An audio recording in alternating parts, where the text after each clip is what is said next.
So for more on the summit, Dr. Conor McKeown is lecturer in digital media at the University of Stirling in Scotland. He joins me now. Conor, realistically, how important is the Global South to all these incredibly wealthy tech billionaires? It really can't be overstated just how important the Global South is to the major players right now. If you think about what China is currently doing with their data centers, sinking them underwater, using water cooling, and then compare that to trying to erect data centers in the United States, in France, it's simply not a viable option. So major players are exploring new places to build data centers that can work for them and try to power Western AI solutions, if we can use that kind of term. And it represents a massive possibility for the Global South and for nations like India.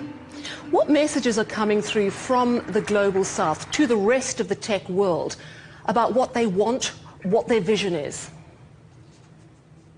I think it's actually really encouraging when you look at, for instance, the program of events that's happening at the AI Summit in India right now. On the one hand, you have this incredibly down-to-earth, realistic vision of what AI can actually do for things like healthcare, things like agriculture, where it's able to offer solutions that help decision-making, that help planning, and those are the kinds of things that AI really excel at.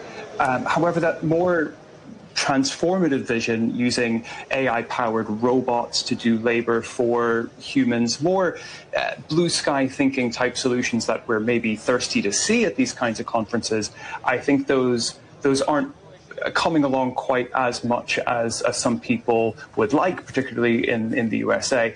So it's a mixed vision, but I think looking through the cracks, you can see that there are those really talented, ingenious, forward-thinking people in the Global South that see this as a solution. This can help revolutionize farming, medicine, agriculture over there. Yeah, so many potential benefits in terms of social justice, equality and that sort of thing. India says it wants to be a bridge between the advanced tech nations and the Global South. What does that mean in your view, and do you think India is the right country to do that? Yeah, I do think India is one of several correct countries that can take advantage of this current opportunity. Basically, AI needs data, it needs energy, and those things come together in data centers. And India's relatively low cost of energy production and a lot of viable land to create these data centers on positions them really well to help provide services for a lot of AI companies around the world. However, that's not without its concerns, because AI data centers currently are powered mostly through water supply, and that's not something that India has as much access to as it would really need to be. So I think they're in a good position and could serve as a great go-between for the big AI companies and the Global South. But it's something that I think that they need to not put too many eggs in that one basket, knowing that this is about an economic decision, and while it's going to be a political decision as well, it's going to be a highly competitive field.